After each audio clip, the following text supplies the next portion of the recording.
Dito guys, luging-lugi na nga kami, napakakulit pa nitong Angela. Sabi ko hayaan niya na yung Tore kasi dumadami na sila. Hindi na nga siya nakakatulong, ang binibigay pa sa akin ay puro problema. Kita niyo yung ginawa niyang kapalpakan, ng damay pa ng iba. Pati tuloy ako napitas nitong Habayusa. Wala na agad kaming Tore guys, 5 minutes pa lang ang nakakalipas. Ang kaso nagkita-kita muli ang aming landas. Kaya sabi ko kay Angela, sa akin kang sumanib at babawian natin tong mga to. Hindi ako natakot lumusob guys, pumagitna pa nga ako sa kanila Para akong nakawala sa lungga, walang makapigil at tila ba sila'y natutulala. Wala akong ititira dyan guys kahit na isa. Kung ako'y tatanungin ninyo, wala na ako natitirang awa.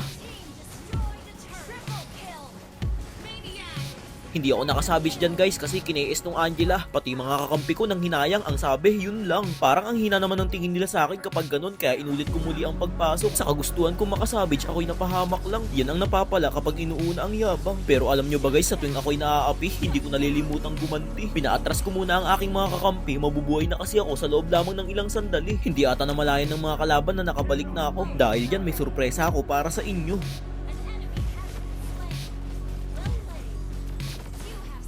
Bakit kaya ganun guys? Kapag ako yung umaarangkada, palagi na lang silang nauubos 5. Simot na simot, lagunos malala. Naglord na nga pala kami dito. Sabi ko sa kanila kahit anong mangyari, huwag niyong papansinin yung Habayusa. Subalit hindi sila nakinig sa akin, bagkus hinabol-habol pa nila. Di ang nangyari, wala na nga kaming napala, yung Lord na agaw pa. Pero kahit na ganun, hindi sila nakarinig sa akin ng mga salitang hindi maganda. Nakita ko nga pala si Pakito dito, kaya pinagsisibat ko na.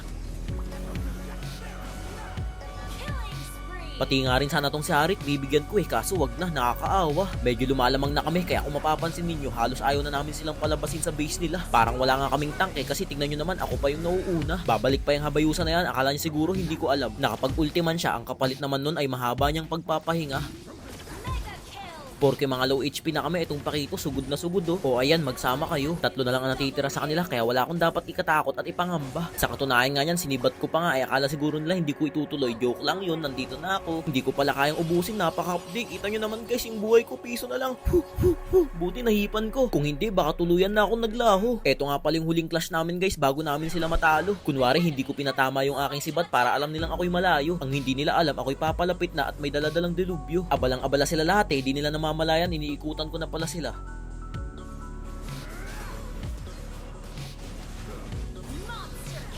Bali, nagsakripisyo na nga lang pala ako dito guys. Binawasan ko lang sila isa-isa tapos yung mga kasama ko na ang bahala. Baka check yan. Kapag ganitong late game kasi guys, kailangan talino rin ang ginagamit, hindi basta ralo lang. Kita nyo naman, nang dahil sa akin ginawa, wipe out silang lahat. Walang dahilan para sa akin sila'y manumbat. Kaya kayo guys, kapag mag-i-invite kayo ng Angela user na kaduo, dapat maayos magralo. Para sa Elre, hindi na umaabot sa puntong iinit pa ang inyong mga ulo. Tulad na lamang na nangyari sa akin sa game na to. Nawa, maging aral ito sa inyo. Pero kalimutan na natin yun. Ang importante, nanalo tayo. Hindi na rin kasi ako nahirapan nung bandang dulo.